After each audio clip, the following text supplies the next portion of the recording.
àwòrán Ọlọ́run fi àwòrán mi hàn.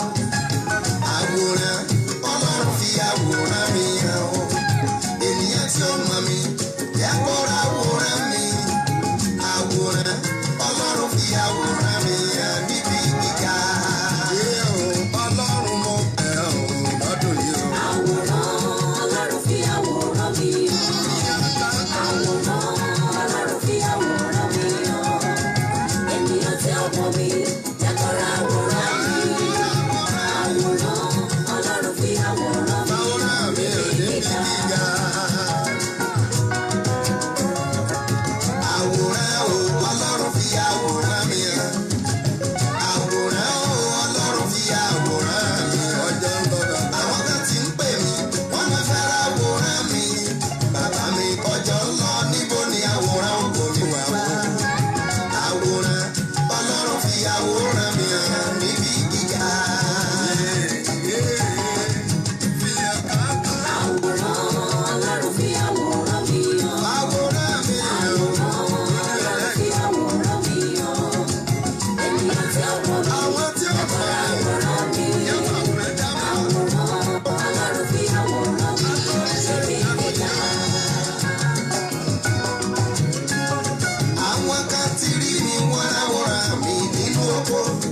Àwọn kan ti rí mi, wọ́n ráwòrán mi níjú ẹmu. Àwọn kan ti rí mi, wọ́n ráwòrán mi lóko lébìrà. Ìyẹn lọ́jọ́ sí torí mi kò ìdàtúnṣe. Ojú wọn tó rọ́ṣà bóyá kó padà wá tún rókun. Àwòrán Ọlọ́run fi àwòrán mi hàn. Níbi gíga láyé o, Ọlọ́run fi àwòrán mi hàn o. Àwòrán Ọlọ́run fi àwòrán mi hàn níbi gíga. Àwòrán Ọlọ́run fi àwòrán mi hàn. Àwòrán Ọlọ́run fi àwòrán mi hàn. Ènìyàn tí ó mọ̀ mi jẹ́ kó ra àwòrán mi. Àwòrán Ọlọ́run fi àwòrán mi hàn níbi gíga.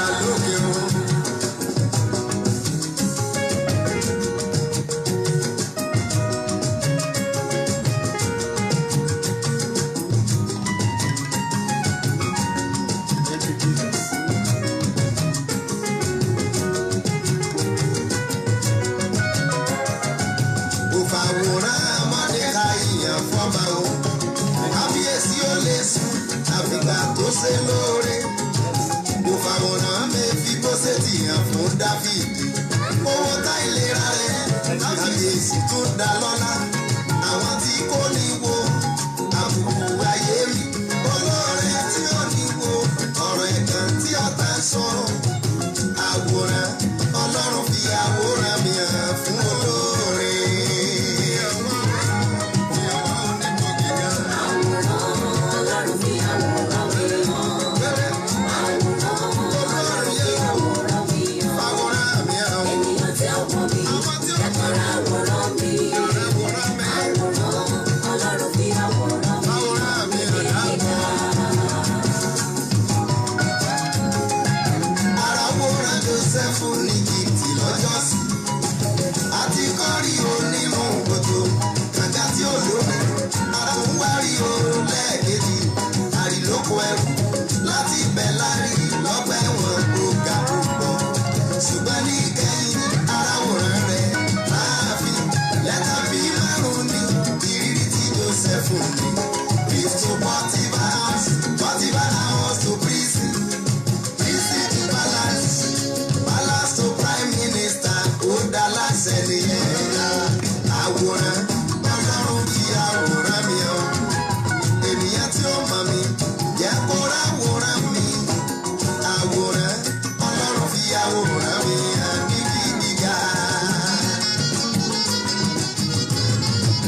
Àwòrán Ọlọ́run fi àwòrán mi hàn. Àwòrán Ọlọ́run fi àwòrán mi hàn. Ènìyàn tí ó mọ̀ mi jẹ́ kó ra àwòrán mi. Àwòrán Ọlọ́run fi àwòrán mi hàn níbi gíga. Thank you, Jesus. Gbogbo àwọn ọkùnrin pátápátá ẹ jẹ́ ká máa dúpẹ́ lọ́wọ́ Ọlọ́run ibikíbi tá a bá wà. Ẹ jẹ́ sọ fún Ọlọ́run kó ṣe láàárọ̀ yìí fún orí rẹ̀ lórí ayé wa.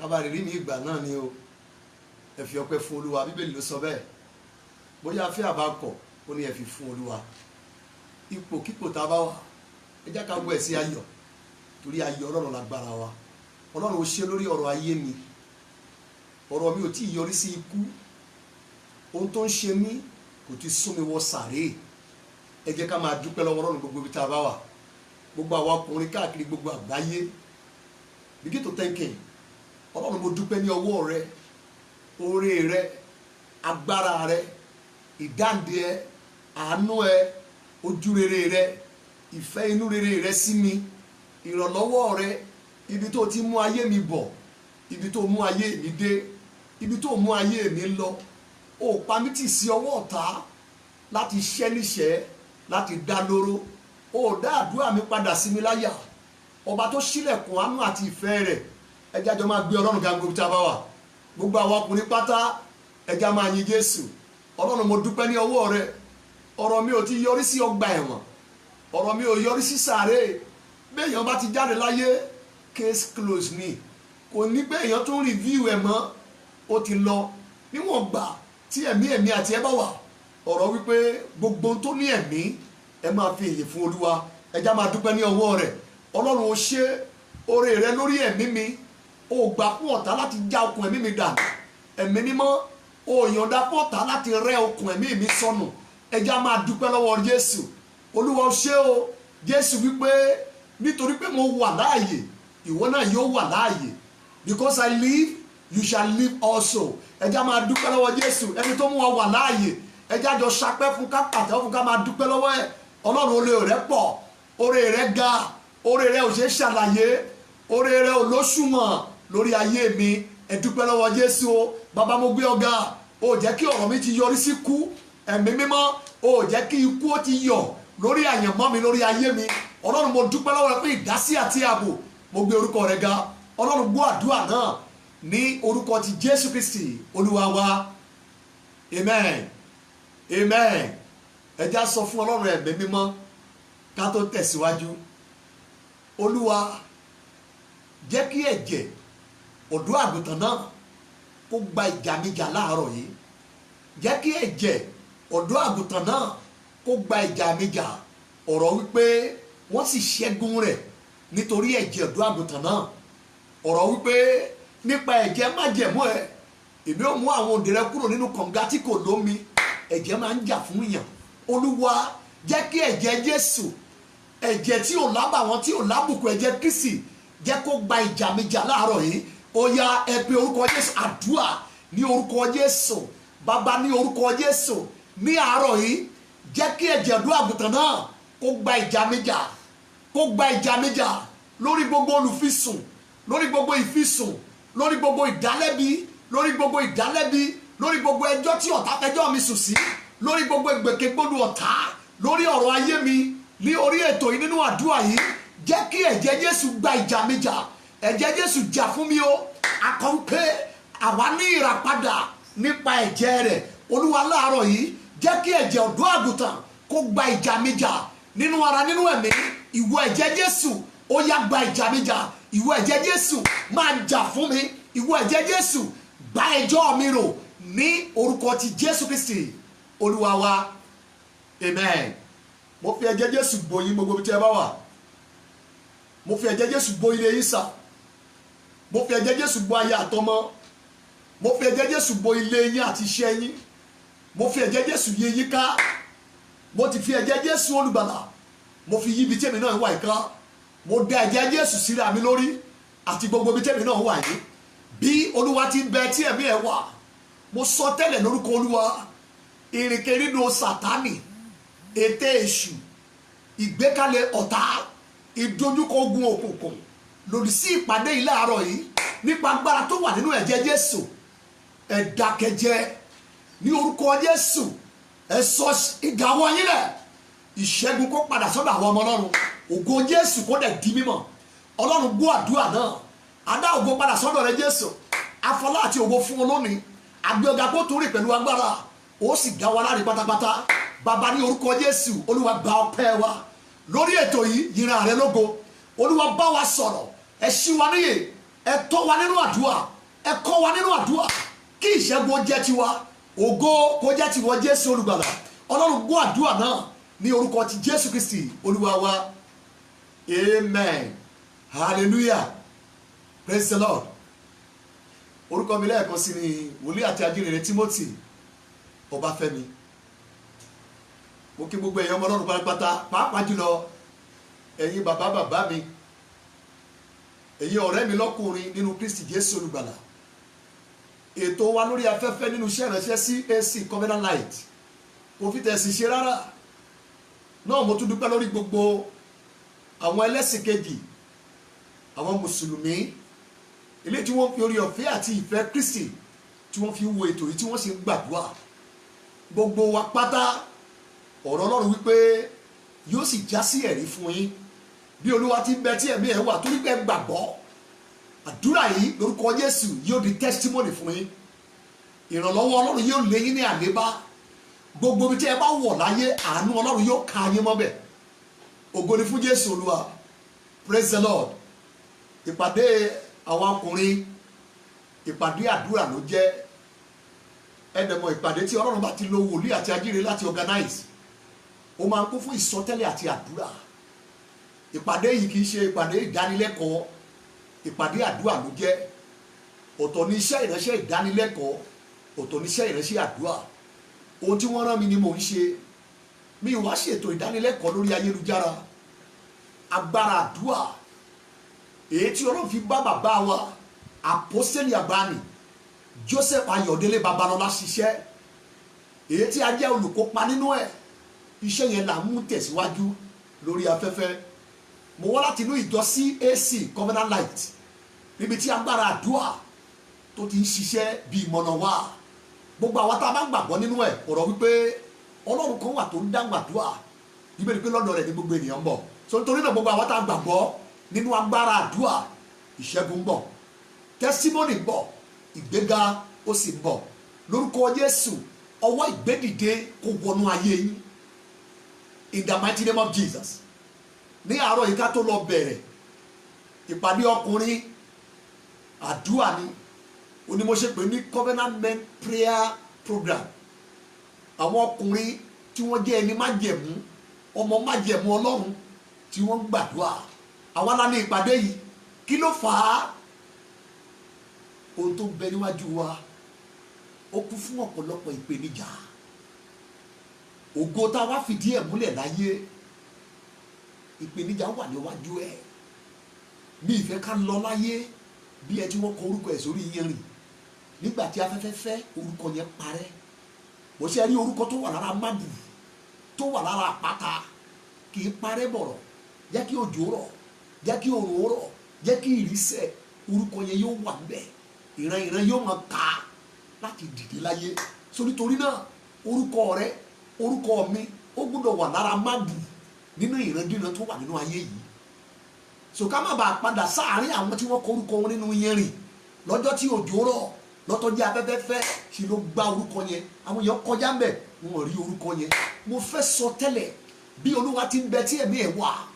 Agbára tó fẹ́ kó wá sáyé ní kòròfo, kó o dẹ̀ tó lọ ní kòròfo, níwájú ẹ agbára yẹn wọlẹ̀ kó jáde mọ́.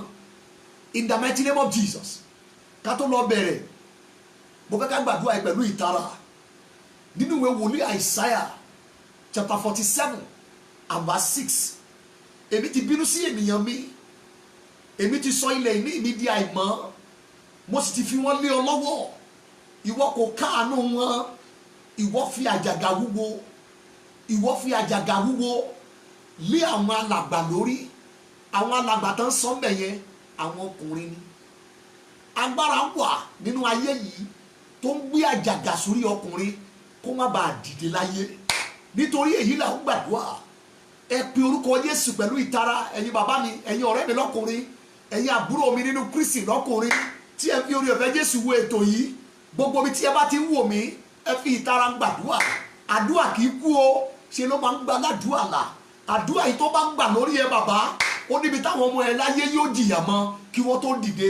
Àìgbàdúrà yìí bàbá wa, òun ló fà á táyé wa fi rí bí eléyìí. Bẹ́ẹ̀ ni àti yín bá wá gbà á, ṣe lọ́nà àwọn ọmọ yẹn yóò tètè là, wọ́n á tètè mọ̀gbọ́rọ̀ là.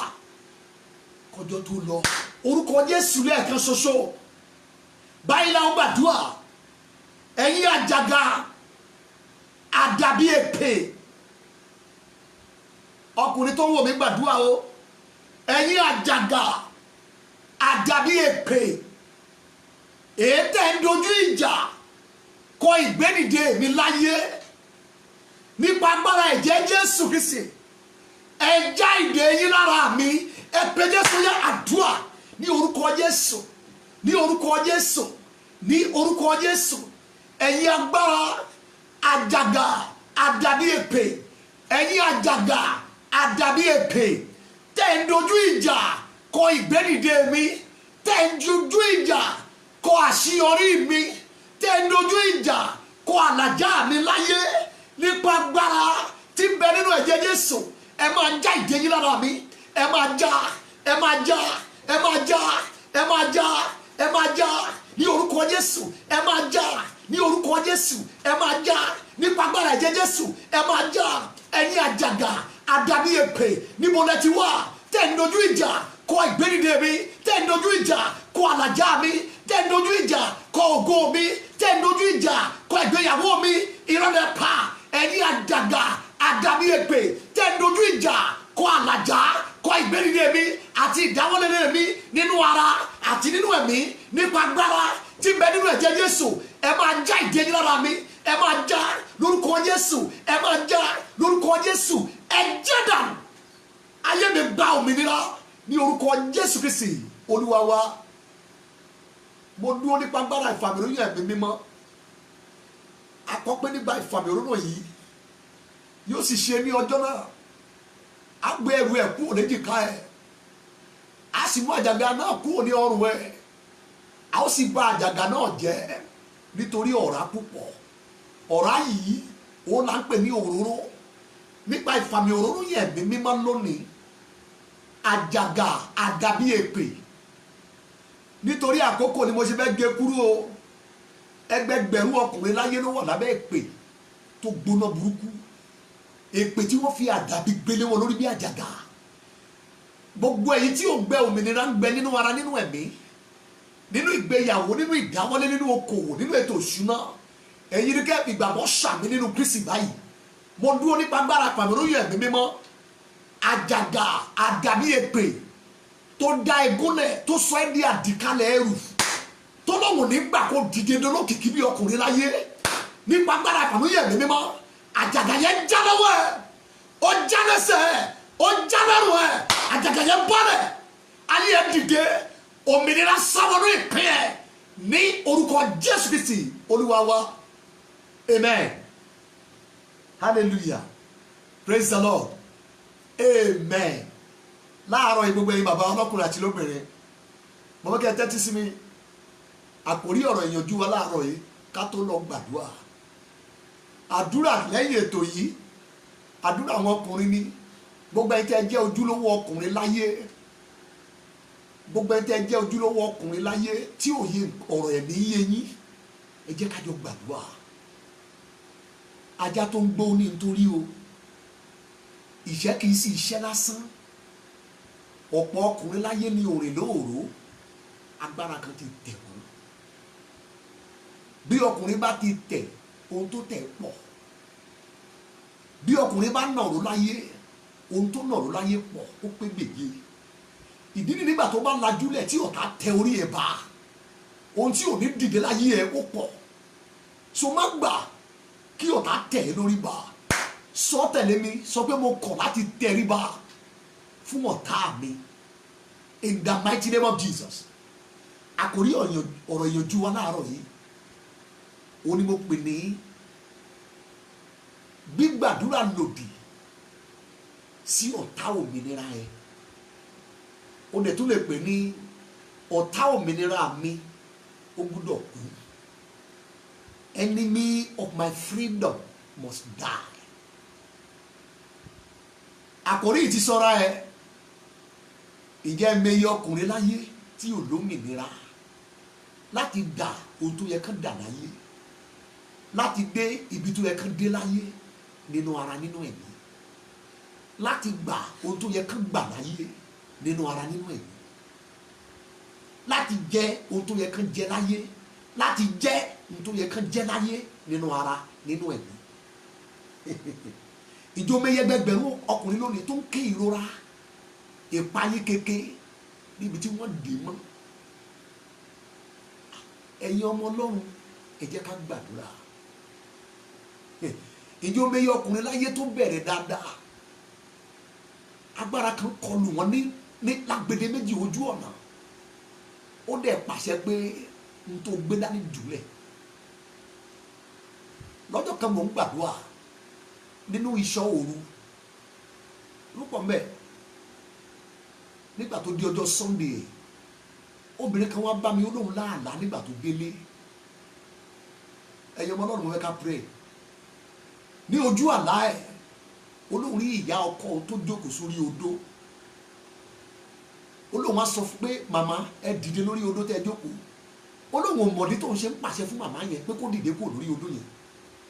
ó ní màmá yẹn sọ pé kí ló kàn ń kó ń gbẹnu kúrò mẹ́. ó ní ṣùgbọ́n òun sì bẹ́ẹ̀ pa òun túbọ̀ ń pàṣẹ fún màmá yẹn. màmá mo ní ká ẹ dìde kúrò lórí odó tẹ́ jókòó yẹn. màmá yẹn kọ̀. ó ní làwọn méjèèjì bá sọ ní ìjà, làwọn bẹ̀rẹ̀ sí ní ń jà. ní inú ìjà táwọn méjèèjì ń jà, inú bí òun lòun bá ṣí odó. nígbà tó máa ṣí odó, sí ìyàlẹ́nu obìnrin ọkọ ẹ̀ ló wà lábẹ́ odó yẹn tí màmá ẹ̀ jókòó lé lórí. so tí wọ́n sọ pé kí ọ̀tá òmìnira ẹ̀ kó kú, mi ò sì wí. so kí ló ṣẹlẹ̀ sọ́kùnrin yẹn? wọ́n gba òmìnira ẹ̀, odidi ìpín ẹ̀ lódindi wọ́n sì gbé sábẹ́ odó, wọ́n sì jókòó lé. ìjọ mọbi tí wọ́n ti di ayé ẹ̀ mú, ìjọ mọbi tí a ti di ẹ̀, ìjọ mọbi tó ti sọ òmìnira nù. kò dá tó yẹ kó dà, gbogbo òmìnira lọ́wọ́ ẹ̀.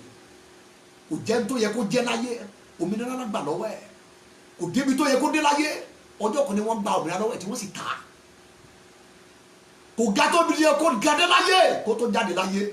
ìjọ ọmọ tó ṣẹlẹ̀, ẹnìkan ló mọ̀ọ́mọ̀ dídì fi èrú wá, ó sì gba òmìnira lọ́wọ́ ẹ̀.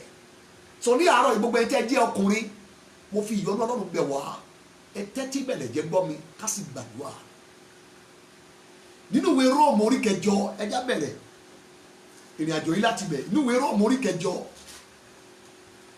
ẹsẹ̀ ìkọkànlélógún ẹ̀, Romans chapter 8 and verse 21.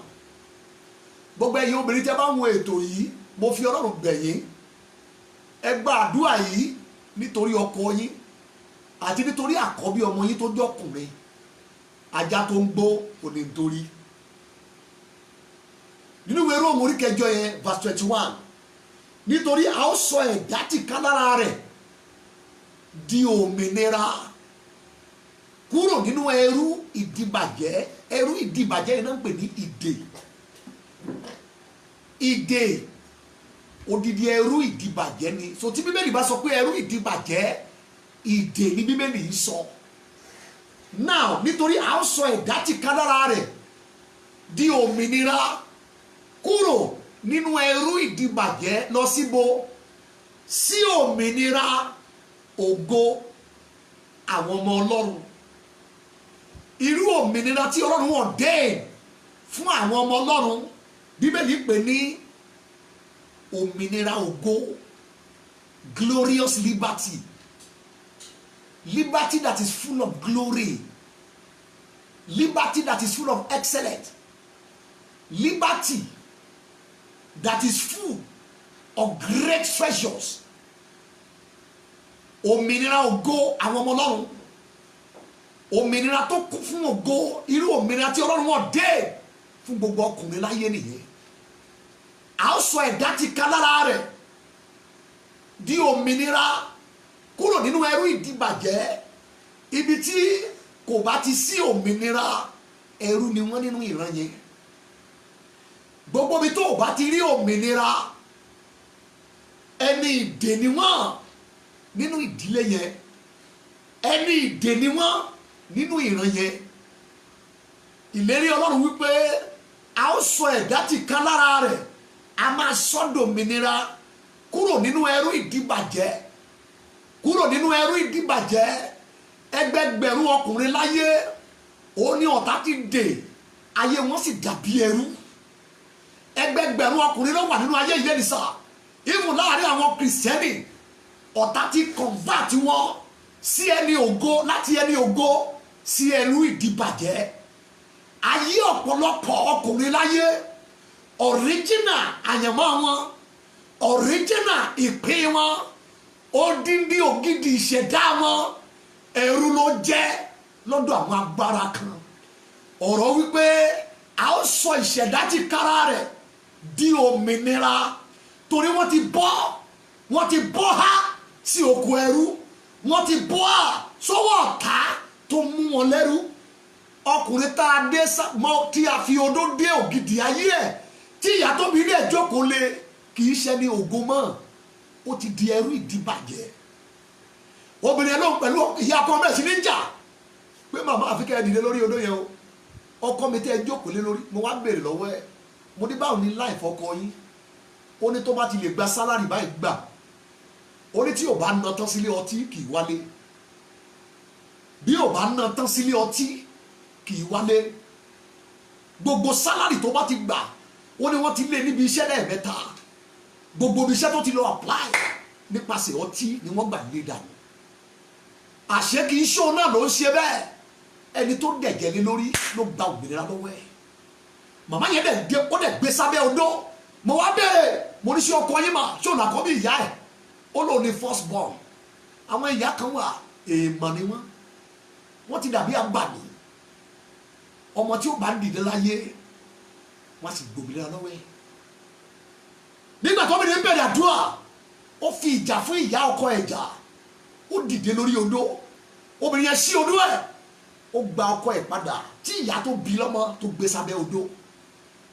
A ó sọ ẹ̀dá tí kára rẹ̀ di òmìnira kúrò nínú ẹrú ìdíbàjẹ́ látọwọ́ ìyá ẹ̀, kúrò nínú ẹrú ìdíbàjẹ́ látọwọ́ ìyàwó ẹ̀, kúrò nínú ẹrú ìdíbàjẹ́ látọwọ́ ìyá ìyàwó ẹ̀, kúrò nínú ẹrú ìdíbàjẹ́ látọ̀dọ̀ ọ̀kan nínú ọmọ ẹ̀ obìnrin tó bá agbára ìṣùmúlẹ̀ tí wọ́n sì dé bàbá wọn ní àdìmọ́lẹ̀. Nǹkan ṣẹlẹ̀ nínú ayé. Ẹ̀yin ọmọ Ọlọ́run ẹ wo bí Galatians chapter 5 and verse number 1. Galatia orí 5 ẹsẹ̀ ìkíní ẹ̀. Nítorí náà ẹ dúró ṣinṣin.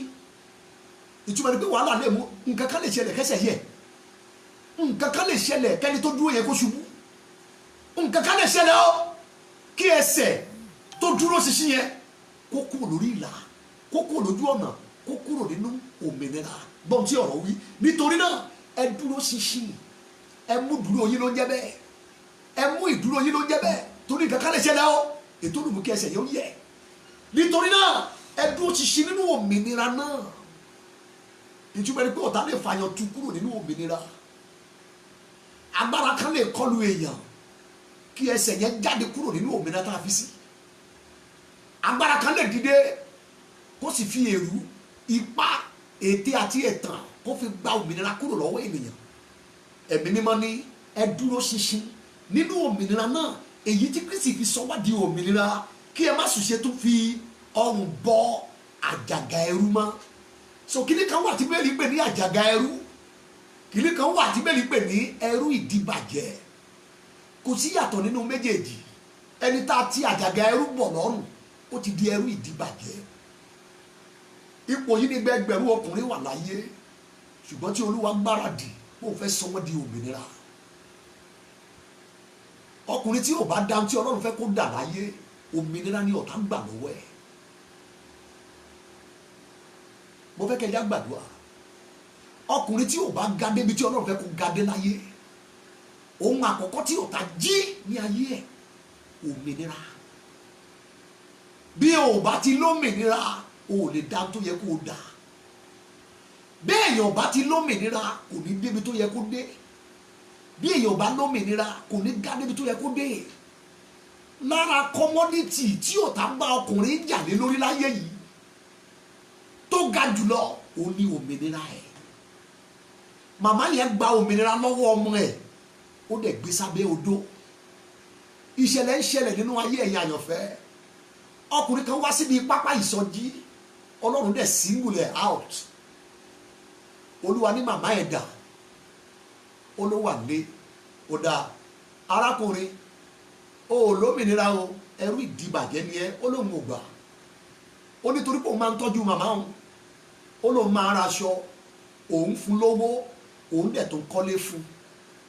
Ẹni tí mò ń sọ ẹ àsàtìgbà tó wá sí pápá ìsọjí àdúrà ó ti dẹdún arílẹ̀.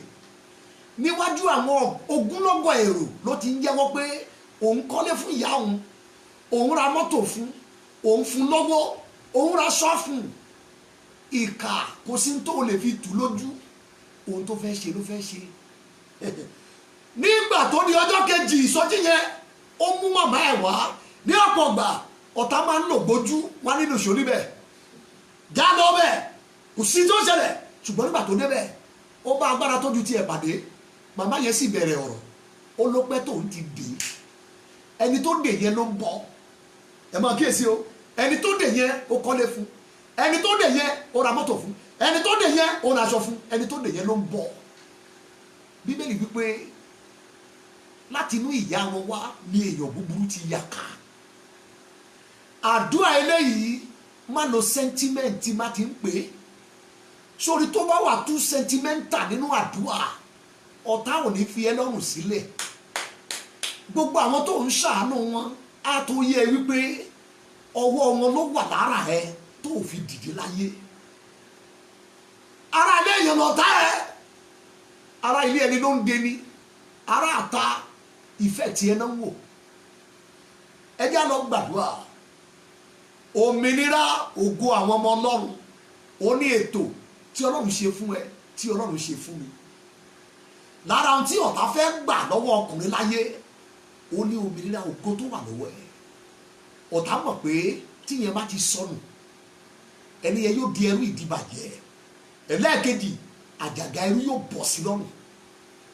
Àìkàìmọye ọkùnrin láyé lẹ́ni, wọ́n kàn ń ṣiṣẹ́, wọ́n kàn ń ṣiṣẹ́, wọ́n kàn ń ṣiṣẹ́ lọ, wọ́n ń ṣiṣẹ́ lọ bí aago. Wọn ò fọjọ́ kan jèrè torí ẹni tó ń kó èrè iṣẹ́ yẹn ẹgbẹ́ ẹ̀ ló wà.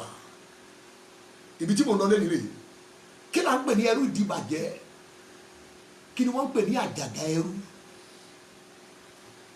Ìwé Onídàájọ́ orí 15. Ẹ bá mi ká lọ ẹ̀yin àyànfẹ́. Ìwé àwọn Onídàájọ́ chapter 15, Judges 15. Look at verse 10. Judges 15 and verse 10. Kí là ń pè ní ẹrú ìdìbàjẹ́ tàbí àjàgà ẹrú? Èdè wo la lè fi papọ̀ láti fi pé kó bá lè yé wa tààràtààrà? Nígbà tí Báíbù bá ń sọ nípa àjàgà ẹrú tàbí ẹrú ìdìbàjẹ́, ẹ wo tí Bíbélì wí. Àwọn ọkùnrin Júdà sì wí fún Sámsónì pé nítorí kí ni ẹ̀yin ṣe gòkè tọ̀ wá wá? Wọ́n sì dáhùn pé láti dè Sámsónì ni àwa ṣe wá. Ẹ wá wò gbà tí àwọn ará Júdà tó fẹ́ bá Sámsónì gangan sọ̀rọ̀. Ẹgbọ́n tí ará Júdà, tí Sámsónì náà jẹ́ ará Júdà, ará ilé ẹni, ará ìlú ẹni, ìbátan, ẹ̀jẹ̀ kan náà, oríkì kan náà, ìlú kan náà, ọmọ ìyá kan náà. Ẹgbọ́n táwọn ará Júdà tí wọ́n sọ fún Sámsónì tó náà jẹ́ ará Júdà. Ẹ wo ẹsẹ̀ 12. Wọ́n sì wí fún un pé àwa sọ̀kalẹ̀ wá láti dè ọ́. Àwa dè ẹ́ ni. A fẹ́ mú òmìnira jáde lára ẹ̀. A fẹ́ fa òmìnira ògo tó wà láyé, a fẹ́ yọ. A fẹ́ gbé gbogbo òmìnira ògo tó wà nínú ayé ẹ̀, a fẹ́ gbé kúrò. Láti bẹ̀ nígbà tá a bá dè ẹ́, number 1, wàá di ẹrú ìdìbàjẹ́. Number 2, àjàgà ẹrú yóò bọ́ sọ́rùn ẹ̀. Gbogbo yín lẹ mọ̀ ìtàn Sámsónì. Lẹ́yìn tí wọ́n mú tí wọ́n dè, ẹ̀yin náà rí bó ṣe di ẹrú ìdìbàjẹ́ ní ilé ìdáná àwọn ará Fílístínì. Ọkùnrin ni Sámsónì ni mo ṣe mú ìtàn ẹ̀ wá. Gbogbo ẹni tó bá ń ka Bíbélì, tó bá ń ka ìtàn Sámsónì, tó bá jẹ́ ọkùnrin, má máa rẹ́rìn àwàdà mẹ́yẹ. Àkọsílẹ̀ àríkọ́gbọ́n ńlá ló jẹ́. Ọkùnrin ni Sámsónì, ẹni tá a fi ìdè, tá a fi yọ òmìnira láyé ẹ̀. Kò débi tó yẹ kó dé, kò dáa tó yẹ kó dà, kò parí iṣẹ́ ẹ̀ láyé, ẹ̀sìn ló bá jáde láyé. Gbogbo yín lẹ mọ̀ tán ẹ̀. Kí ló fà á? Ọ̀tá yọ òmìnira lára ẹ̀. Ọ̀rọ̀ wípé a ó sọ ìṣẹ̀dá tìkára di òmìnira kúrò lọ́wọ́ ẹrú ìdìbàjẹ́. Number 2, ọkùnrin mi ìtúlẹ̀ lẹ́yìn o. Number 2, John chapter 18. John 18. The book of John, Gospel according to St. John chapter 18. Láti ẹsẹ̀ ìkejìlá sí kẹtàlá, ẹgbọ́n tí bẹ́ẹ̀lì wí. Nígbà náà ni ẹgbẹ́ ọmọ ogun àti olórí ẹ̀ṣọ́ àti àwọn òǹṣẹ́ àwọn Júù wọ́n mú Jésù wọ́n sì dè é. Kí ni ará Júdà sọ fún Sámsónì? Àwa dè é, wọ́n dẹ̀ dé. Kí ni àwọn olórí ẹ̀ṣọ́ ṣe fún Jésù? Wọ́n mú wọ́n sì dé. Ìjọba tán wí, a fẹ́ sọ ẹ́ di ẹrú ìdíbàjẹ́, a fẹ́ fi àjàgà ẹrú sọ́rùn ẹ kí odidi ìṣẹ̀dá ẹ kó máa sìn wá, a fẹ́ kó máa gbé ìgbésí ayé tí ò lómìnira, a fẹ́ kó o débi tó yẹ kó o dé, a fẹ́ kó o ga débi tó yẹ kó o ga dé, a ò fẹ́ kó o dà ní tó yẹ kó o dà láyé ní rere. Wọ́n mú wọ́n sì dé. Jésù odidi ọkùnrin ni. Sámsónì wọ́n dé. Jésù wọ́n dé. Ẹnì kẹta ní Iṣẹ́ Àpọ́sítélì orí ìkọkànléníogún. Àwọn ọkùnrin mẹ́tẹ̀ẹ̀ta ni mo fẹ́ mú wá as a case study so ká lè pray. Iṣẹ́ Àpọ́sítélì orí ìkọkànléníogún ẹ̀ ẹ̀jẹ̀já wo ẹsẹ̀ ìkẹtàlélọ́gbọ̀n. Acts of the Apostles chapter 21 and verse 33. Ẹgbọ́n tí Bíbélì wí. Verse 33. Nígbà náà ni olórí ogun súnmọ́ wọn, ó sì mú un, ó pàṣẹ pé ká fi ẹ̀wọ̀n méjì ká fi dè Paul. Sámsónì wọ́n dè. Ṣé àmọ́rú èèyàn tó jẹ́ nígbà tó wà láyé? Jésù wọ́n dè. Ṣé àmọ́rú èèyàn tó jẹ́ nígbà tó wà láyé? Paul Àpọ́sítélì wọ́n fi ẹ̀wọ̀n méjì dè. Kí lè rògbà ẹni tó dè ni? Ó fẹ́ sọ ní dẹrú. Kí lè rògbà ẹni tó dè ni? Ó fẹ́ gbé àjàgà ìdíbàjẹ́ àjàgà ẹrú sọ̀rùn ẹ̀. Ó fẹ́ sọ ògidì ẹ̀ dọ́mọ ọ̀dọ̀. Ó fẹ́ sayé ẹ̀ dẹrú. Ó fẹ́ kí ayé ẹni yẹn kó máa sin òun. Ó fẹ́ tẹ̀lé ayé ẹni yẹn bá. Èyí ló fa igbé mi lẹ́nìí sà. Ẹgbẹgbẹ̀rún èrò láyé lọ́kùnrin tí ayé wọn sin ọ̀tá láì mọ̀. Kò yà wọ́n pásítọ̀ lẹ́ o. Ní ọdún díẹ̀ sẹ́yìn, mo gbọ́ nípa ìránṣẹ́ Ọlọ́run kan tó wà lábẹ́ general overseer. Ọkùnrin general overseer yìí wọ́n láwọn ń gbàdúrà fún gbogbo pásítọ̀ tó wà lábẹ́ àwọn pé Olúwa bá mi gbé wọn dìde, bá mi ṣe wọn lóore, bá mi ṣe wọn lóore ńlá, bá mi gbé wọn dìde. Ìránṣẹ́ Ọlọ́run yìí bẹ̀rẹ̀ sí ní gbàdúrà fún àwọn pásítọ̀ tó wà lọ́ndà ẹ̀, èyí tó dáa. Ṣùgbọ́n sí ìyàlẹ́nu, ìránṣẹ́ Ọlọ́run tó jẹ́ general overseer yìí, Ọlọ́run bẹ̀rẹ̀ sí náwó ńlá, ó dẹ̀ gbé àwọn pásítọ̀ dìde, ó dẹ̀ gbé pásítọ̀ dìde, ọ̀nà wọn ńlá, wọ́n bẹ̀rẹ̀ sí ní ṣeré lọ́ndà jíò yẹn. Kàyéfì ìbẹ̀rẹ̀ lẹ́yìn o. Ìkan wá wà nínú àwọn pásítọ̀ yẹn tí ọ̀rọ̀ ẹ̀ ta kókó. Wọ́n láwọn wá pé kí ló ń ṣẹlẹ̀? Wọ́n nígbà tí ọ̀rọ̀ yẹn wá rújú, àwọn wọkọ̀rọ̀ àwọn wá lọ bá Olúwa. Olúwa kí ló dé? Òun lànà fáwọn tó kù. Ọmọkùnrin dẹ̀ ń ṣiṣẹ́ dáadáa. Ìjọ ń jẹ́rìí ẹ̀ kó tẹ pamọ́ṣẹ́ yìí. Olúwa kí ló dé tí ọ̀nà rẹ̀ ò là? Wọ́n láwọn bẹ̀rẹ̀ sí ní gbàdúrà. Olúwa Olúwa Olúwa. Wọ́n ní Ọlọ́run ò dá wọn lóhùn fún ní ọjọ́ mẹ́ta táwọn fi pray. Lẹ́yìn ọ̀sẹ̀ méjì, wọ́n láwọn ti ìpàdé kùsèdè kan dé, àwọn ìdẹ̀ wọ ọ́fíìsì. Ṣé ọmọ ẹ tó ṣe ti níṣẹ́ dé? Àwọn dẹ̀ jókòó lórí chíà pé káwọn ti ẹ̀sìn mi díẹ̀. Ibẹ̀ náà gbàgbé sùn sí. Níbi tó sùn sí yẹn, gẹ́gẹ́ bí ọ̀rọ̀ wọn, áńgẹ́lì Ọlọ́run yọ sí bàbá general overseer yìí, ó sì dí lọ́wọ́ mú pé a fẹ́ rìnrìn àjò. Ǹjẹ́ Olúwa níbo là ń lọ? Nígbà tó máa bẹ̀rẹ̀, wọ́n ní áńgẹ́lì yẹn sọ fáwọn pé ṣé bí wọ́n ló ń gbàdúrà fún pásọ lágbájá? Tó èmi ò lọ́wọ́ ń bẹ̀ o, já lọ síbi tí orísun ayé ẹ̀ wà. Wọ́n nígbà táwọn wá lọ, àwọn dé àdúgbò kan nínú ẹ̀mí, àwọn wá débi ilé kan tó ní gate. Wọ́n ní báwọn ṣe débi gate yẹn, fúnra ara gate yẹn ló ṣí. Bàbá general overseer àti áńgẹ́lì Ọlọ́run tó di ọwọ́ ẹ̀bùn, wọ́n sì wọlé sínú kọ́mpánì yẹn. Wọ́n rí ẹnikẹ́ni tó kọjá, ṣùgbọ́n ìyàlẹ́nu bẹ̀rẹ̀ lẹ́yìn, wọ́n rí mọ́tò kan tó jẹ́ kìkì gold nínú kọ́mpánì ilé yẹn. Wọ́n ní áńgẹ́lì Olúwa sọ fáwọn pé lọ síbi mọ́tò yẹn, lọ ṣí búùtù ẹ̀ lẹ́yìn. Wọ́n láwọn débẹ̀, báwọn ṣe ṣí búùtù mọ́tò yẹn lẹ́yìn, sí ìyàlẹ́nu general overseer yìí, bàbá nínú Olúwa yẹn bá gold, owó tó jẹ́ kìkì gold nínú búùtù mọ́tò yẹn gbogbo ẹ̀ ló ń ṣáìn ní tuntun. Ǹjẹ́ ta ló wà ní nǹkan tó lọ́lá tó lógo bí eléyìí? Wọ́n ní áńgẹ́lì yẹn sọ fáwọn pé ẹni tó ń gbàdúrà fún tó ní kò là ọ̀nà ẹ̀ ò là láàrin àwọn pásítọ̀ tó kù, ìní rẹ̀ lélẹ́yìí, ayé ẹ̀ lélẹ́yìí, òmìnira ògo tí mo ṣètò fún rèé. Ǹjẹ́ Olúwa kí ló dé tí ò rí lò? Wọ́n ní áńgẹ́lì yẹn sọ pé wó sàlẹ̀ kó wo táyà mẹ́rẹ̀ẹ̀rin.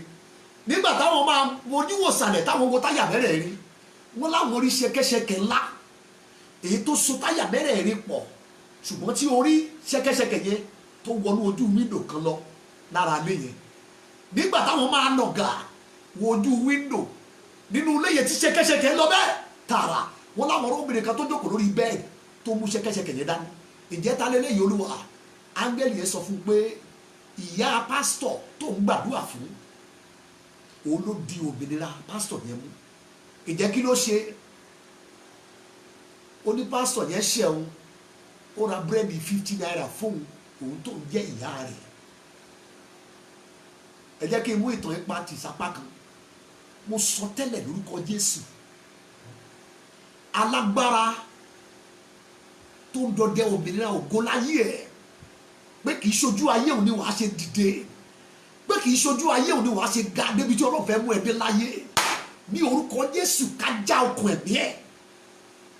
Mo fẹ́ kẹ́ ẹ ṣàmì ẹ̀yin bàbá wa, òtítọ́ ni mò ń sọ fún yín sà. Iṣẹ́ Olúwa, torí pé o gbọ́ ìpè, ìyẹn ò mí ìpè wà ń dìde láyé àfi tí àwọn agbára kan tí ẹ̀mí wọn bá lọ sí. Ẹ̀yin ọmọ Ọlọ́run, Sámsónì wọ́n dé, Jésù wọ́n dé, Paul àpọ́sẹ́lì wọ́n dé. Àwọn ọkùnrin mẹ́tẹ̀ẹ̀ta yìí wọ́n la ìrírí ìdè kọjá ká bá lè bọ́ ìlérí Ọlọ́run wípé a ó sọ ẹ̀ṣẹ̀ dátì kára rẹ̀ di òmìnira kúrò nínú ẹrú ìdíbàjẹ́. Ọ̀pọ̀ ọkùnrin láyé lónìí sà, àfi tá a bá dá òmìnira ògo wọn padà kó tó dìde láyé. Obìnrin kan ló sọ fún ọkọ ẹ̀ ní bus stop láàrin ìgboro ìlú, ó ní ṣe torí pé mo tú ẹ díẹ̀ ló ṣe ní mọ́tò, ó dá látẹ̀lé lọ, ó padà sí ibi tí mo ti dè ẹ́. Ọkùnrin yẹn ò lè sọ̀rọ̀. Ohun tí mo ń sọ yóò yẹ yín lẹ́nu sá. Mo fẹ́ kẹjá gbàdúrà. Ẹni tó dé ní ó fẹ́ sọ ní dẹrú ni, ẹni tó dé ní ó fẹ́ gbẹ̀san lára ẹni, ẹni tó dé ní ó fẹ́ bẹ́ ayé yẹn lágbèdè méjì, ẹni tó dé ní sà ó fẹ́ gbà tó wà lọ́wọ́ ẹni, ẹni tó dé ní kò fẹ́ kẹ́ni ó dìde. Ẹ lọ sí ọ̀pọ̀lọpọ̀ orí òkè, ẹ ó rí àwọn ọkùnrin mọ́ ṣe ń gbàdúrà. Mo wà ní orí òkè kan lọ́jọ́ kan, mo forúkọ mo orí òkè yẹn láti ní ìlú Ìbàdàn. Adébẹ̀ àwa mẹ́tàlá lọ nígbà tó di òru ọjọ́ yìí tá a fẹ́ gbàdúrà. Ọkùnrin kan wà níbẹ̀, short ló wọ̀. Orí òkè tí mo ń sọ ìwé obìnrin kí n lọ́bẹ̀, àwọn ọkùnrin nìkan ni. Ẹ gbà gbígbà ẹ̀yàn ọmọ Ọlọ́run, lolúwa bá ṣí mi lójú. Ọkùnrin níbi tó jókòó sí, mo rí obìnrin kan tó lóṣù kò síwájú ẹ̀ tó dẹ̀ ń fún ní ẹ̀bà, ó ń kì í sẹ́nu ẹ̀, ó ń kì í sẹ́nu ẹ̀. Gbàtí ìran yẹn kúrò, mo wá béèrè lọ́wọ́ àwọn tá a jọ lọ, mo ní àṣẹ wọ́n sọ pé obìnrin kì í wá bí. Ẹni tó jókòó ń bẹ̀ yẹn obìnrin ló ń fún lóúnjẹ yìí. Wọ́n dẹ̀ ní obìnrin kì í gorí òkè yẹn. Níjọba tẹ̀mí, agbára tó tẹ̀lé lórí òkè ó ń fún ní májèlé jẹ. Àní nídìí àdúrà ìṣe wà á máa ń bọ̀. Wọ́n wà lórí kéèsì. Mo gbọ́ ìtàn ọkùnrin kan, ìránṣẹ́ Ọlọ́run ni, ó lọ gbàdúrà lórí òkè, kò dé sọ fún ìyàwó ẹ̀ kó tó jáde nílé. Ìgbà tó máa lórí òkè kò rí bíbélì tó mú dání láti ilé. Ìgbà tó máa padà sọ tó padà dé ilé, ìyàwó ẹ̀ wá kí káàbọ̀ pé bíbélì yín rèé o. Ó gbé báàbù yẹn jáde, pọ̀ kò mọ bí báàbù yẹn ṣe pòórá lọ́wọ́ ẹ̀ kó tó lórí òkè. Ìgbà tó máa padà délé, olórí ogun tó dé olówó ẹ̀kọ́ ọmọ ẹ̀ lẹ́nu ọ̀nà, ó ní bíbélì yín rèé, ilé ìtẹ̀ wá lórí òkè tẹ̀lé ẹ̀rí, kò tẹ̀lé dọ́hùn. Báwo ni bíbélì ṣe délé kí darí tó délé? Ayé ìkó fún ìjìnlẹ̀, ẹja lọ gbàdúrà. Kí là ń pè ní ẹrú ìdíbàjẹ́? Kí là ń pè ní àjàgà ẹrú? Ìdè ló ń jẹ́ bẹ́ẹ̀.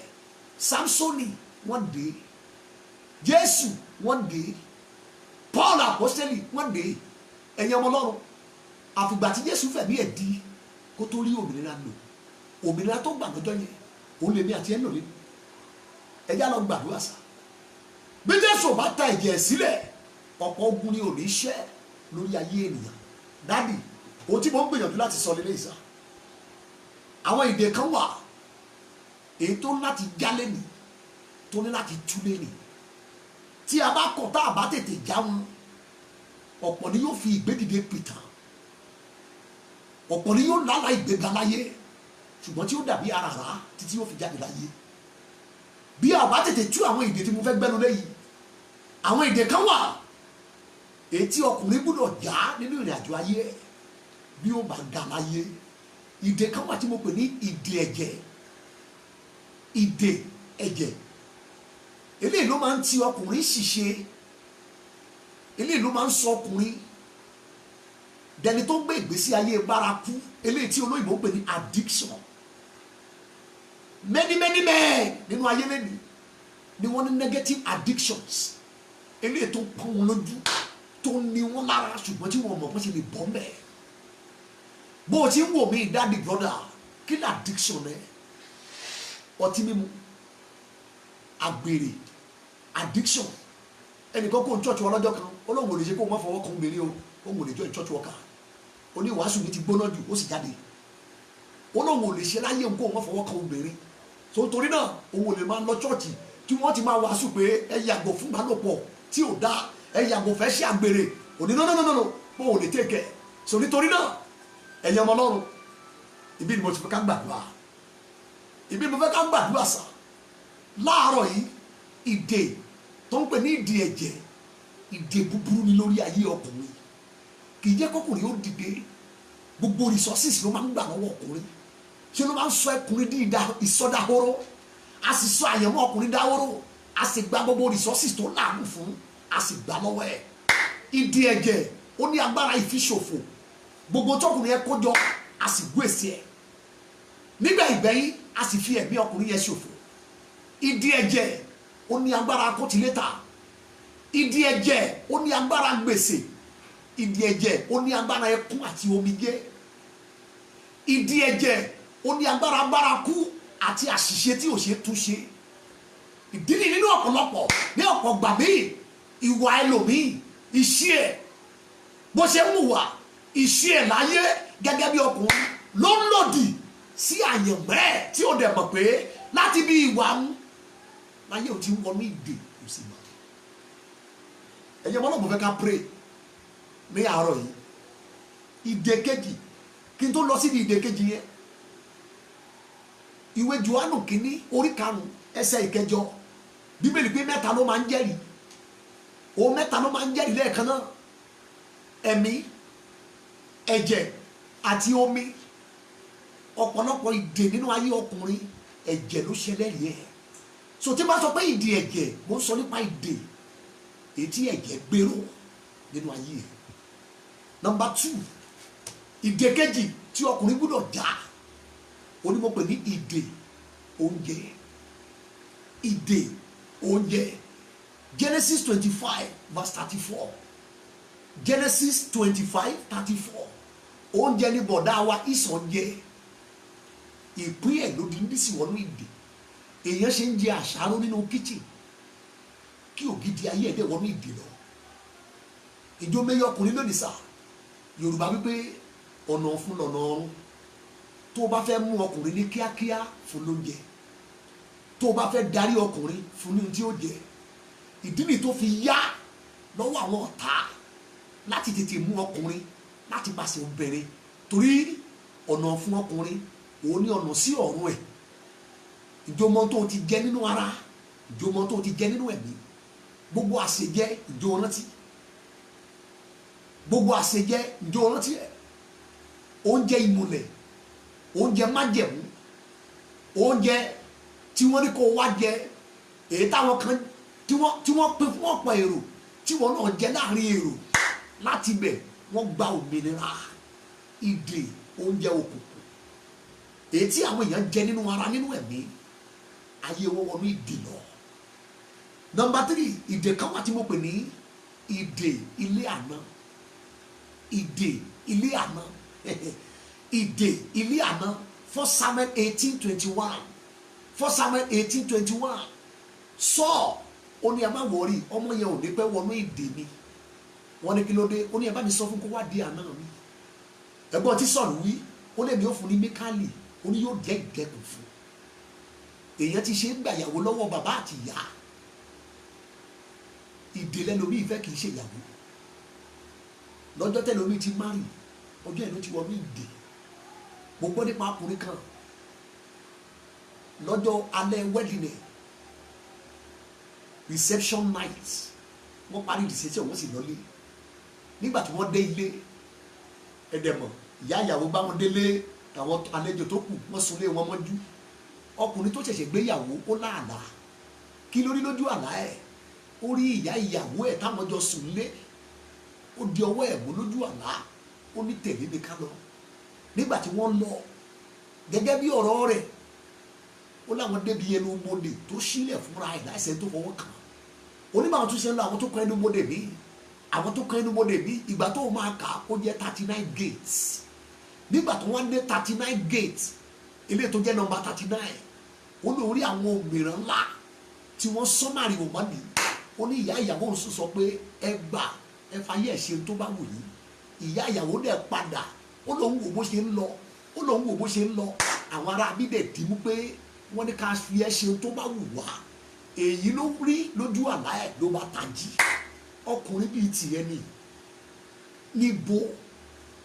níbo ní ìdè gbà wọnú àyẹ̀mọ́ ẹ̀ láti lé àná ìdè láti lé àná ọ̀kan lára ojúlówó ìdè tó burú lórí ayé ọkùnrin ni nígbà tá a bá ń dè ẹ́ láti lé àná àdúrà ẹ̀ máa pọ̀ èdè nìdè yẹn máa já in the mighty name of Jesus ìdè kẹrin onímọ̀pẹ̀ ní ìdè ìrí àti àwòrán kan náà ìdè ìrí kan náà àti àwòrán kan náà wọ́n ní tẹ́ bá rí dáàdì yẹn ó jọ bàbá ẹ̀ ó jọ tìrìtìrì ó jọ tọ̀rọ̀tọ̀rọ̀ ó jọ tìṣe ogun bàbá ẹ̀ dẹ̀ wà ní ayé ẹ̀ ìrí kan náà máa ń pe ogun wọn ló ṣẹ̀dá ọkùnrin nínú ìwé Genesis chapter 5 verse 3 bíbélì pé nígbà tó yá Ádámù bí ọmọ ní àwòrán ara rẹ̀ ní jíjọ ara rẹ̀ mo gbọ́ wọn ló jọ dáàdì ẹ̀ wọn ló jọ bàbá ẹ̀ tẹnutẹnu tìrìtìrì tàwara tikọ́lọ̀ lẹ fi múra mo fẹ́ bi ẹ́ léèrè báyìí ogun tó ń ja bàbá ẹ̀ láyé ṣé kò ti máa jà ẹ́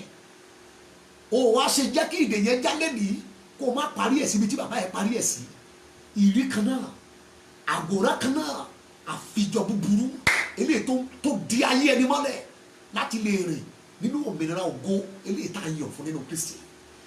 Nọ́mbà 5 ìdè karùn-ún onímọ̀pẹ̀ ní ìdè àgbèrè obìnrin ẹgbẹgbẹ̀rún ọkùnrin ni yóò gbàdúrà ní koríta yẹn láyé sá nínú ìwé oníwàásù chapter 7 verse 26 ìwé oníwàásù chapter 7 and verse 26 ó ní mo rí tó korò ju ikú lọ obìnrin tí ọwọ́ rẹ̀ jẹ́ ṣẹ̀kẹ̀ṣẹ̀kẹ̀ tí àyà rẹ̀ tó jẹ́ ìdè ìjọ wá wòye ọkùnrin tó ti dàyàdé ìjọ mẹ́yẹ ọkùnrin tó ti dàyàdé láyé obìnrin kan give testimony ó ní ẹ bá mi dúpẹ́ lọ́wọ́ Ọlọ́run prostitution ló ń ṣe tẹ́lẹ̀tẹ́lẹ̀ ẹ bá dúpẹ́ lọ́wọ́ Ọlọ́run o Jésù ti fọ ayé òun mọ́ ó dẹ̀ ti gbà òun gbogbo ìjọba pàtẹ́wọ́ pé Jésù gbà á ìjọba tó tẹ̀mí rò mo dúpẹ́ lọ́wọ́ Jésù tó gbà ó ṣùgbọ́n ìjọ mẹ́yẹ ọkùnrin èyí tí ayé wọn ti bàjẹ́ lórí àyà obìnrin yẹn tí ilé àwọn ọkùnrin yẹn dẹ̀ dàrú ṣàtúnṣe ewu lọ́bẹ̀ ẹni tó dalé yẹn tó gé máa yẹn ó ti wá gba Jésù má lajú ẹ lẹ̀ kí Jákọ́bù ẹ̀ ó di Ísírẹ́lì Ísọ̀ lè má dìde láyé mọ́ ìdí nìyí tí mo fẹ́ kẹ́ gbàdúrà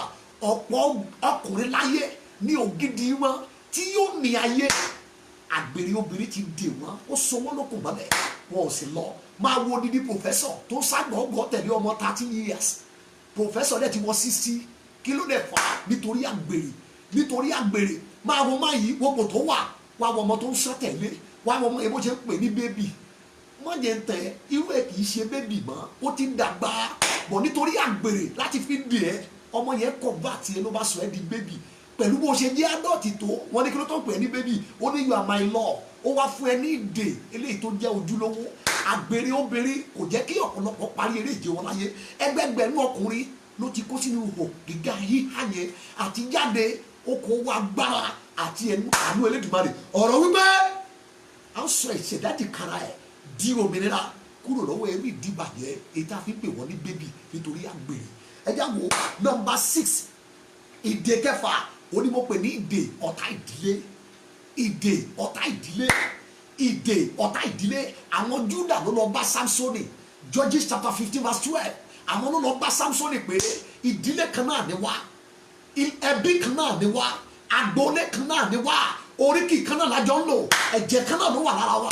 A fẹ́ dè é, a fẹ́ dè é, a fẹ́ dè é ní sẹ́ẹ̀. Ọmọ yẹn sọ ó lọ fàyè fún Jésù ní church, kò tí ì wọ 15 years of age. Ó ní ẹ bá mi hallelujah. Wọ́n ní kí ló dé?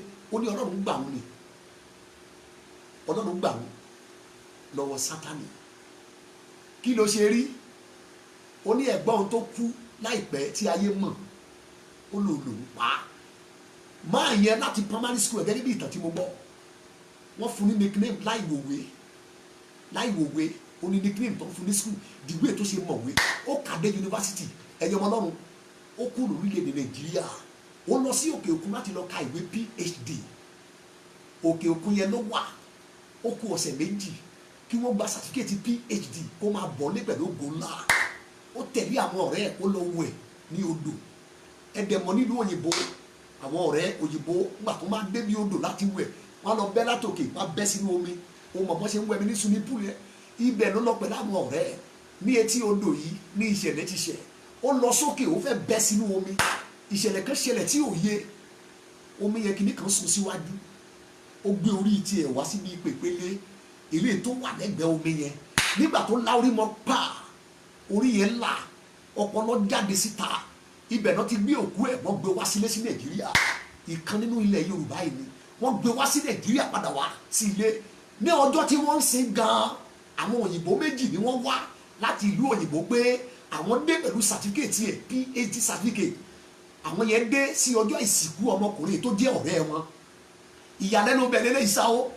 Nígbà tí àwọn òyìnbó yẹn débẹ̀, wọ́n láwọn ń bèrè lágbájá. Wọ́n wá pe olórí ẹbí kó lọ ánsà, kó lọ dá wọn lóhùn. Torí ẹni tó wá wọ́, bó sí ẹ̀ ni wọ́n gbé tí gbogbo èèyàn yí sàrí ẹ̀ káyì. Sí ìyàlẹ́nu bẹ̀. Àwọn òyìnbó yẹn fún wọn ní certificate yẹn pé lágbájá ló ní o, òun là ń sin. Àwọn òyìnbó yẹn káànú. Àwọn ará alẹ́ sì gba certificate. Ǹjẹ́ kó lọ tọ́jú ẹ̀ pamọ́ sílé? Olórí ẹbí ni no, a kì yóò ṣe bẹ́ẹ̀. Ẹni tó ní nǹkan oníkẹ́jọ́ ló nǹkan ẹ̀. Wọ́n dẹ̀ mú èsì certificate yẹn PhD, wọ́n fi sórí ipò sí ẹ̀. Ẹni tó jẹ́ olórí ẹbí tó jẹ́ ìyá àgbà, èdè tó pè ló kọ́ mi ládùúà. Ó láti gbà tá a parí ẹ̀. Ẹ́skísà, ẹ gbọ́ mi yé ẹ̀yin àyànfẹ́, àbúrò rẹ̀ ni wọ́n rán sí kó finish ayé ẹ̀. Lẹ́yìn tí yẹn pàdé Jésù, ó lọ give testimony, wo bí wò, tètè sọ̀rọ̀ kọjọ́ tó lọ. Gbà mí gbọ́, èèyàn búburú lè padà dèèyàn rere, ṣùgbọ́n ọ̀pọ̀lọpọ̀ nǹkan rere ni yóò ti bàjẹ́. Àìníye ọkùnrin lẹ́nu agbára ìdè ìdílé olódà wọn gúnlẹ̀ sí ojú kan náà tí ò jẹ́ ká dìde. Ìjọ meye iṣẹ́ tó ti ṣe tó là, ìjọ mọbi tó ti lọ láyé ẹ̀, ìjọ mèrè ìje tó ti sáré pẹ̀lú gbogbo ìlànà. Ọ̀pọ̀ ìdè yìí ló kórìíra òkìkí. Àwọn ìdè ìdílé wọn kórìíra ìgbédìde, wọ́n dẹ̀ kórìíra àlàjá. Jẹ́ ń béèrè, ó téèyàn mẹ́rin nínú ìdílé yìí pàmìkà tó mọ̀ tó jẹ́ olókìkí. Kàmọ́ kí ló fà á tí wọ́n fi lókìkí despite pé wọ́n níṣẹ́, despite pé wọ́n mọ̀wé, despite pé wọ́n mọ̀yàn? Ṣé ni ìpè ń ṣerú? Wọ́n lè máa gba sálárì tí láyé wọn ń sin ẹlòmíì. Kí ló dé tí ò jẹ́ wọn ni yóò dìde? Jẹ́ kí ìdè yẹn já. Nọ́mbà 7 ibẹ̀ ni màá ti dúró. Ìdè kéje tó burú tá a gbọ́dọ̀ já. Ó ní mo pè ní ìdè ẹ̀ṣẹ̀. Ìdè ẹ̀ṣẹ̀, ìdè ẹ̀ṣẹ̀. Iṣẹ́ Àpọ́sítélì orí kẹjọ verse 23. Iṣẹ́ Àpọ́sítélì orí kẹjọ verse 23. Bíbélì pé ọ̀rọ̀ kan níbẹ̀, ó ní nítorí pé mo rí pé ó wà nínú ìdè ẹ̀ṣẹ̀. Ìdè ẹ̀ṣẹ̀, many men ló wà nínú ìdè ẹ̀ṣẹ̀. Ẹ̀ṣẹ̀ yẹn ni òjò lókìkí, ẹ̀ṣẹ̀ yẹn ni òjò dìde. Ìdè yẹn wọnú ayé wọn bí ẹ̀ṣẹ̀, ó lè dá wọn kúnlẹ̀ síbẹ̀. Jésù pàdé ẹ̀ létí odò, ó ní mo gbé ẹ dìde lẹ́ni, máa lọ má dẹ́ṣẹ̀ mọ́ kí n tó burú tó lé rẹ kó má bàbá ẹ. Àṣẹ tó dá máa yẹn kúnlẹ̀ for 38 years. Ẹ̀ṣẹ̀ ló wà nínú ayé ẹ. Kí ni ẹ̀ṣẹ̀ tó wà láyé ẹ? Kí lè ṣe tó wà lọ́wọ́ ẹ? Ẹ̀ṣẹ̀ wo ni ò jẹ́ kó dìde? ẹ̀ṣẹ̀ wo ni ò jẹ́ kó lè jẹ́ bàbá gidi? ẹ̀ṣẹ̀ wo ni ò jẹ́ kó lè náwó síbi tí ìrànlọ́wọ́ ẹ wà? ẹ̀ṣẹ̀ wo ló dá olóore padà lẹ́yìn ẹ? ẹ̀ṣẹ̀ wo ló ń pariwo pé ẹgbẹ̀sán lára ẹ, ẹgbẹ̀sán lára ẹ? ẹ̀ṣẹ̀ wo ló ń ta ìdè fún ẹ lóru òru? ẹ̀ṣẹ̀ wo ló ń fìyà jẹ ẹ? ẹ̀ṣẹ̀ wo ló dì mọ́wọ́? bàbá mi àkókò lélẹ́yìí sá láti ju ẹ̀ṣẹ̀ yẹn sílẹ̀.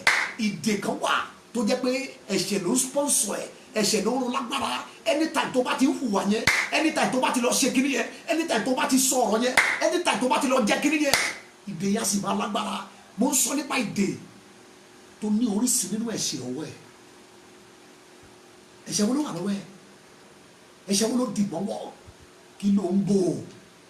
Kí ló gbé pamọ́ tí ò lè jẹ́ kó du òmìnira? Òmìnira lásán kọ́ lọ́run ṣètò. Bíbélì pè ní òmìnira ògo. Òmìnira tó kún fún ògo. Ètò Ọlọ́run fáyé ẹ̀ nìyẹn. Ètò Ọlọ́run fáyé mi nìyẹn. O bá ti ju báyìí lọ, ẹ̀ṣẹ̀ ọwọ́ ẹ̀ ni. Ó ní mo wòye pé ó wà nínú ìdè ẹ̀ṣẹ̀. Ó wà nínú ìdè ẹ̀ṣẹ̀. Inú ìdè ló wà, ṣùgbọ́n ẹ̀ṣẹ̀ ló fún lágbára. Inú ìdè ló wà, ẹ̀ṣẹ̀ ló ń bomi rin. Inú ìdè ló wà, ẹ̀ṣẹ̀ ló sọ pé ẹ má dò bọ́ nínú ìdè, ẹ má dò bọ́, ẹ má dò bọ́. Ó dẹ̀ gbọ́dọ̀ bọ́.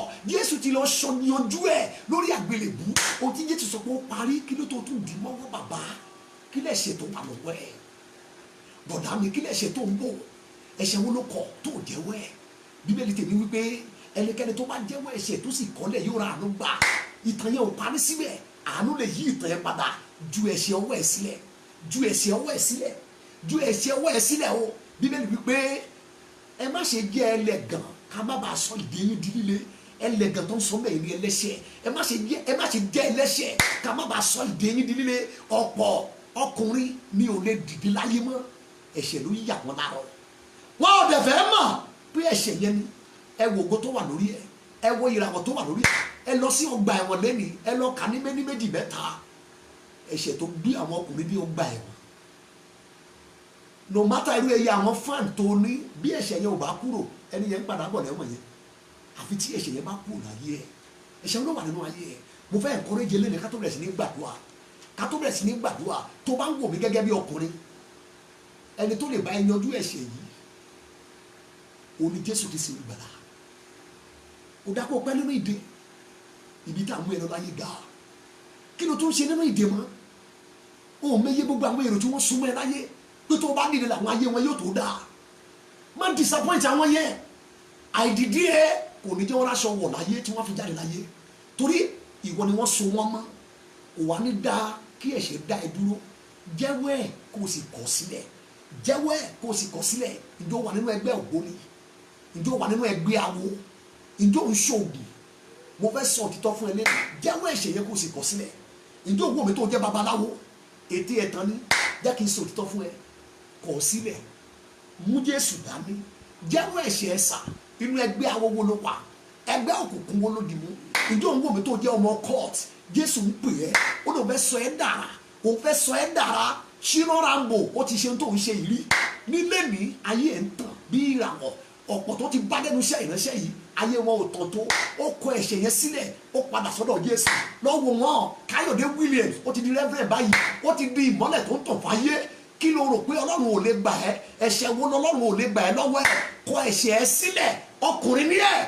Gbogbo ìgbà tí Ọlọ́run bá ti fẹ́ ṣe nǹkan tó wà spectacular láyé, ọkùnrin ló máa ń lò. Ìran táwọn ẹ̀ ń dúdì. Answer ló jẹ́ fún ìrandíran. Ìrètí kan ṣoṣo tí ayé yìí ní, ìwọ ni. Don't disappoint God. Millions of people around the world today, they are waiting for you. Wọ́n dìde, wọ́n nàgà. Ọjọ́ wo ni bọ̀dá yìí yóò dé èèyàn? Ọjọ́ wo ni dáàdi yìí ni yóò tó dé èèyàn? Káyé àwọn lè nítura. Are you going to disappoint them? Are you going to do it? No. Má disappoint wọn. Má disappoint wọn. Ẹ̀ṣẹ̀ ògbúdọ̀ pa ẹ́. Tó bá wò mí ní àárọ̀ yìí tó ti yọ̀ǹda yí ẹ fún Jésù olùgbàlà, èyí tó lè sọ ẹ́ di òmìnira sí inú òmìnira ògo àwọn ọmọ Ọlọ́run. Now is a time. Níbikíbi tó bá wà, gbọ́n tí ọ̀rọ̀ wí John 8:36, ó ní bí ọmọ bá sọ yín di òmìnira, ẹ ó di òmìnira ní tòótọ́. Ohun tí ọ̀tá ò fẹ́ kó o ní nìyẹn, ṣùgbọ́n nínú Jésù ló lè gbà ní òmìnira ní tòótọ́. Òun ni wọ́n pè ní òmìnira ògo. Ohun tí Paul pè ní òmìnira ògo, òun ni Jésù pè ní òmìnira ní tòótọ́. Òmìnira ní tòótọ́. Òmìnira in the totality. Òmìnira in the completeness of it. So mo fẹ́ kó o gbà jẹ́wọ́ Jésù ní Olúwa àtolùgbàlà lẹ́ni. Ìdílé tí 1 John 5 and verse 12 wípé ẹnikẹ́ni tó bá ní ọmọ ó ní ìyè, ẹnikẹ́ni tí ò bá ní ọmọ ó ní kò ní ìyè. Ìwé Jòhánù orí karùn-ún wípé ìbínú Ọlọ́run bẹ ní orí ẹ̀. Ọmọ Ọlọ́run wò mí, àkókò rí fún ẹ láti dìde. Ọkùnrin ni ẹ́, má gbà kí wọ́n di ayé ẹ̀ mọ́lẹ̀. If you are ready to surrender your life to Jesus Christ now, ẹni tó lè translate ẹ sí inú òmìnira ògo àwọn ọmọ Ọlọ́run kí wọ́n náà lè enjoy ẹ̀ láyé, gbé ọwọ́ ẹ lé àyà ẹ pẹ̀lú ìgbàgbọ́ àti ìpinnu nínú ọkàn ẹ pẹ̀lú Jésù olùgbàlà ní kó máa sọ tẹ̀lé mi. Sọ pé bàbá, mo tọ̀ ọ́ wá ní orúkọ Jésù. Mo jẹ́wọ́ pé ẹlẹ́ṣẹ̀ ni mí. Lónìí mo jẹ́wọ́ ẹ̀ṣẹ̀ mi, mo sì kọ̀ wọ́n sílẹ̀. Mo gbàgbọ́ pé Jésù wá sí ayé, a sì pa, a sì sìn ní ijọ́ kẹta, ó sì jíǹde fún ìdáláre mi. Nítorí náà lónìí mo yọ̀ǹda ayé mi fún ìwọ Jésù olùgbàlà. Wọnú ayé mi wá, máa darí ayé mi. Mo yọ̀ǹda ayé mi fún ọ. Láti mi lọ, mo jẹ́wọ́ pé mo ti di ọmọ Ọlọ́run, mo ti dàtúnbí, mo ti di àyànfẹ́. Náà tó o bá ti ṣe bẹ́ẹ̀, má ti gbé ọwọ́ ẹ kúrò, jẹ́ kí n gbàdúrà pẹ̀lú ẹ. Bàbá, ní orúkọ Jésù, mo dúpẹ́ ní ọwọ́ rẹ fún àwọn èèyàn rẹ eléyìí tó rà padà nípa agbára ẹ̀jẹ̀ rẹ. Oore ọ̀fẹ́ àti àánú tó fi gbà wọ́n yẹn gan-an, ní orúkọ Jésù, jẹ́ kí oore ọ̀fẹ́ àti àánú yẹn pa wọ́n mọ́ nínú gbogbo ìrìn àjò ayé wọn eléyìí tó kù nínú ayé. Agbára ìmọ́ kó dàpọ̀ mọ́ yín, ẹ̀mí mọ́ kó wọnú ọkàn yín, ìṣerere kó bàdé ayé yín, ọ̀nà yín yóò sì là. Ẹ ó dé òpin ọ̀nà náà, ní ìgbẹ̀yìn ẹ ó dé ìjọba Ọlọ́run. Agbára láti gbèrè lórí ẹ̀ṣẹ̀ lórúkọ Jésù kó wọnú ayé yín.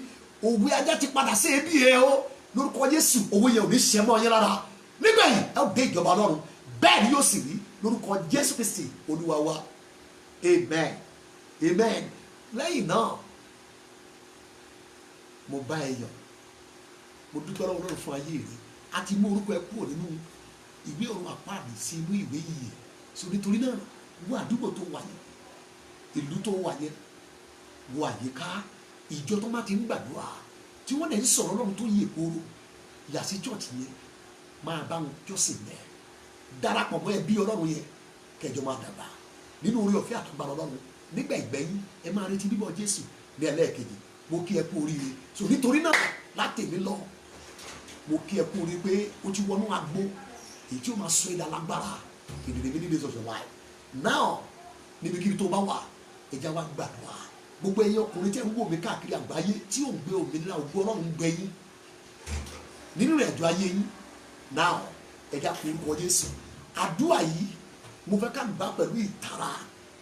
Àgàgà tó bá jọkùnrin tó ń wò mí, tó bá jóbìnrin, gbàdúrà yẹn nítorí ọkọ ẹ, gbàdúrà yẹn nítorí àkọ́bí ọmọ ẹ tó jọkùnrin.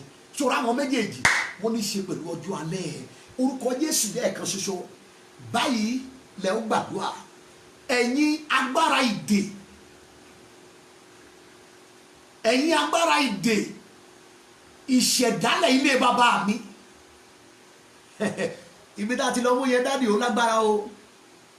Orísun ogun wa tó lágbára jù láyé gẹ́gẹ́ bí ọkùnrin, ibẹ̀ ló ti wá. Orúkọ Jésù lẹ́ẹ̀kan ṣoṣo. Báyìí lẹ ó pariwo. Ẹ̀yin agbára ìdè ìṣẹ̀dálẹ̀ ilé bàbá mi tẹ̀ ń ṣiṣẹ́ ìdádúró àti ìfàsẹ́yìn ibi lórí àyànmọ́ mi nípa iná àti àrá, ẹ já ìdè yín lára mi. Ó yẹ pé Jésù, àdúrà lórúkọ Jésù, ẹ já ìdè yín lára mi. Ẹ̀yin agbára ìdè ìṣẹ̀dálẹ̀ ilé bàbá mi tẹ̀ ń ṣiṣẹ́ ìdádúró àti ìfàsẹ́yìn ibi lórí àyànmọ́ mi, lórí iṣẹ́ ìránṣẹ́ mi, lórí ìgbéyàwó mi, lórúkọ Jésù, ẹ já ìdè yín nípa àrá àti iná ńlá Olúwa. Ẹ já ìdè yín lára mi. Ẹ máa já, ẹ máa fọ́, ẹ máa já, ẹ máa fọ́, ẹ máa já, ẹ máa fọ́, ẹ máa já, ẹ máa fọ́, ẹ máa já, ẹ máa fọ́ ní orúkọ Jésù Kristi Olúwa wa. Amen. Nítorí àkókò nọ́mbà 2 ẹ múra. Nọ́mbà 2 lélẹ́yìn sà. Nítorí àkókò wa ẹ pe orúkọ Jésù lẹ́ẹ̀kan ṣoṣo. Ẹ̀yin àkànṣe ìdè àtọ̀húnrìnwá, foreign bondage ni mo ń sọ. Bondage tó wà foreign, it's not local anymore, it's a foreign one. Àtọ̀húnrìnwá ni, ó wá ní, ẹnìkan ló rán, ẹnìkan ló pè, ẹnìkan ló fà á, ẹnìkan ló wọ̀ pé kó máa bọ̀ kó wá di àwọn tó lómìnira. Ẹ pe orúkọ Jésù pẹ̀lú ìtara.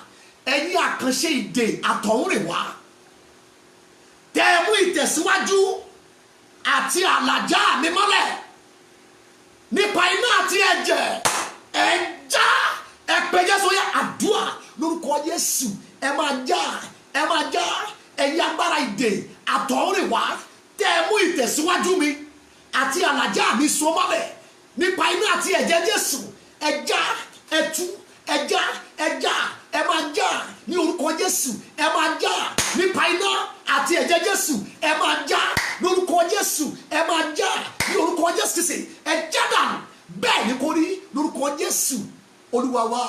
Number 3 prayer point. Number 3 orúkọ Jésù lẹ́ẹ̀kan ṣoṣo sà báyìí lẹ́wọ́ pariwo ẹ̀yin ìdè dúdú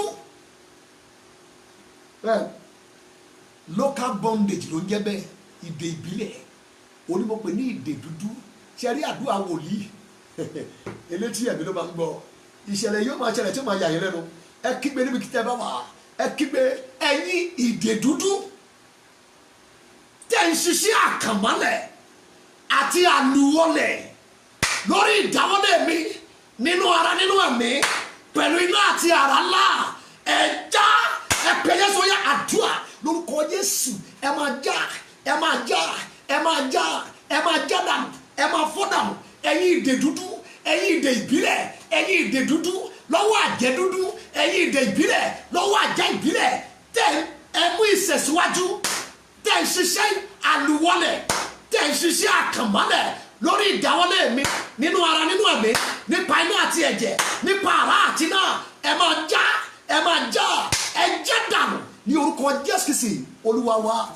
Number 4 ẹ múra ibi tí ẹ bá wà bàbá ojú kìí ti aládùá ẹni tí yóò gbàdúrà ni ó padà regret ẹ torí kò pray ó gbàgbọ́ nínú pa ẹ àdúrà ṣùẹ́ṣùẹ́ mo sọ ní church lánàá nínú program bí ògùn ayé ẹ bá ṣe ga olóṣùwọ̀n àdúrà ẹ òṣùwọ̀n àdúrà olóṣùwọ̀n ìgbéga àdúrà díẹ̀ kì í ṣiṣẹ́ ìgbéga ńlá àdúrà ńlá olú máa ń ṣiṣẹ́ ìgbéga ńlá àdúrà tí àpọ́sọ̀ ìdílé babalọ́lágbà torí kó pọ̀ ní CAC ṣe pọ̀ ẹ jẹ́ lọ gbàdúrà ẹ kígbe níbikíbi tí a bá wà orúkọ Jésù lẹ́ẹ̀kan ṣoṣo báyìí lẹ́wọ̀ wí ẹ̀yin ẹ̀wọ̀n àti ṣẹ̀kẹ̀ṣẹ̀kẹ̀ bẹ́ẹ̀ ni sà ọkùnrin yẹ kó gbàdúrà àdúrà bí eléyìí ẹ kígbe tẹ̀lé ni ẹ̀yin ẹ̀wọ̀n ìbílẹ̀ àti ṣẹ̀kẹ̀ṣẹ̀kẹ̀ ìbílẹ̀ tẹ́ ẹ kórìíra ìgbédìde àti òkìkí lórí àwọn ọmọkùnrin ilé bàbá mi lórí ọ̀rọ̀ ayé mi báyìí ẹ já pẹ̀lú àrá iná ó yá àdúrà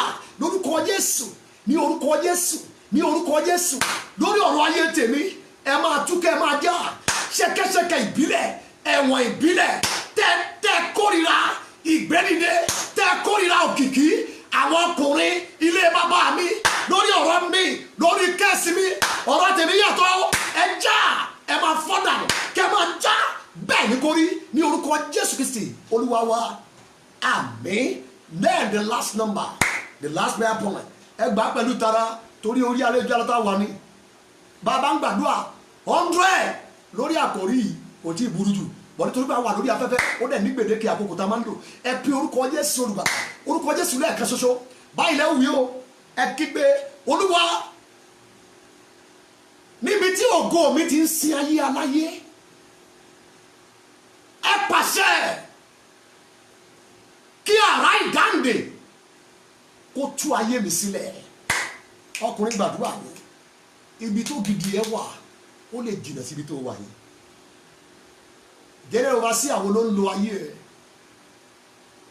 olóṣèlú wo ló ń lo kádàrá ẹ̀ alágbára wo ló fàyè tiẹ̀ kọ́ ilé níbo ni ògo ẹ ti ń sin ayé aláyé nílé ebo lágboolé wo ìlú wo nínú ẹbí wo ta ló ń lo tiẹ̀ mọ́ gbà ta ló ń kí ara ẹ̀ pé mi ni alára àgbà yìí dá ìbéèrè mìíràn ara tó ń dá yẹn ta ló lára òun kọ́ ló ní ó gbà lọ́wọ́ ẹni ìdí ẹ̀ ló ṣe ń kiri ẹ̀ ó lóun alára àgbà yìí dá nígbà tí ògo ẹ bá ń sin ayé aláyé ẹnìkan ti gbàrà dá lọ́wọ́ ẹ̀ ẹ pé Jésù pẹ̀lú ìtara ìbínú mímọ́ ní kẹ́ẹ̀fì gbàdúrà yẹn orúkọ Jésù lẹ́ẹ̀kan ṣoṣo Olúwa níbi tí ògo ayé mi ti ń sin ayé aláyé ẹ pàṣẹ kí àrá ìdáǹdè kó tú ayé mi sílẹ̀ ẹ pé Jésù ní àdúrà lórúkọ Jésù Olúwa pàṣẹ àrá ìdáǹdè ẹ tú ayé mi sílẹ̀ níbi tí ògo ayé mi ti ń sin ayé aláyé níbi tí ògidì kádàrá mi ti ń sin ayé aláyé